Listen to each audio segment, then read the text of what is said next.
નમસ્કાર ખેડૂત મિત્રો, જીતેન્દ્ર બારડ મોડર્ન કોકોનટ ફાર્મિંગમાં આપ સૌનું હાર્દિક સ્વાગત છે. ખેડૂત મિત્રો, આજે આપણે અત્યારે છે કર્ણાટકની અંદર કે જ્યાં સોપારીનું સૌથી વધારે વાવેતર થાય અને નાળિયેરીની અંદર આંતરપાક તરીકે પણ લેવામાં આવે છે. તો ખેડૂત મિત્રો, આજે અત્યારે જે ફાર્મની અંદર છે એમની અંદર આંતરપાક તરીકે તો વાવેતર નથી, સ્પેશિયલી સોપારીનું જ વાવેતર છે. આમાં નાળિયેરી કે વચ્ચે એવું કંઈ છે નહીં.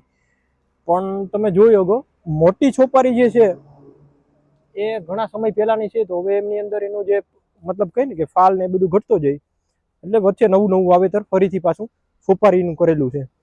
સોપારીની અંદર 5 કિલો સુધી પણ વાર્ષિક ઉત્પાદન આપી દે છે અને 5x5 ને ગાડી આમનું વાવેતર કરવાનું હોય.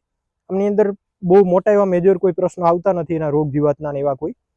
અને તમે જોયું કે ભાઈ કોઈ પણ જમીનની અંદર વધારે પડતું થાય છે, કોઈ પણ વાતાવરણની અંદર થાય.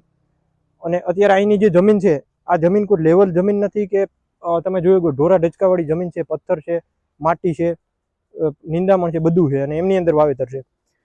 અને પાણીની અંદર પણ આમની અંદર જે સ્પ્રિંકલર સિસ્ટમથી ફિટ કરેલી છે ને એમના થ્રુ પાણી પીવડાવે છે. આપણે જેમ ગુજરાતની અંદર સ્પેશિયલી ડ્રીપ ઇરિગેશન અથવા તો રેન પાઇપ લઈ લ્યો કે આપણે જે ખુલ્લું પાણી આપતા હોય ક્યારા કરીને, એવું કાંઈ જ નથી. એટલે આ એક સ્કોપ આપણે ગણી શકીએ કે આપણા ગુજરાતની અંદર ઘણી બધી એવી જમીન ખાલી પડેલી છે કે દરિયાકાંઠાના એરિયાની અંદર કે જે સોપારીને માફક આવે એવું વાતાવરણ છે, પણ ત્યાં આપણે કોઈ વસ્તુ ટૂંકમાં વાવેતર કરતા નથી. તો એમની અંદર સ્પેશિયલી પણ જો તમારે વાવેતર કરવું હોય ને તો તમે કરી શકો. અને બાકી નાળિયેરીના જે બગીચાઓ છે એમની અંદર તમે વચ્ચે આંતરપાક તરીકે પણ વાવેતર કરવું હોય તો તમે કરી શકો છો. અને એવરેજલી અહીંયાના જેટલા ખેડૂતોને મળ્યા એ મત મુજબ 5 થી 6 કિલો એવરેજલી વાર્ષિક ઉત્પાદન આપી દે. વર્ષની અંદર 3 વાર આમનું હાર્વેસ્ટિંગ કરવામાં આવે, જેમ આપણે નાળિયેરમાં દર મહિને અથવા તો 20 દિવસે જેવું વાતાવરણ હોય એ પ્રમાણે આપણે જેમ નાળિયેર કાસા આપણે જે ઉતારીએ અને આપણે વેચીએ છીએ, એવી રીતના આમની અંદર વર્ષની અંદર 3 વાર હાર્વેસ્ટિંગ કરવામાં આવે.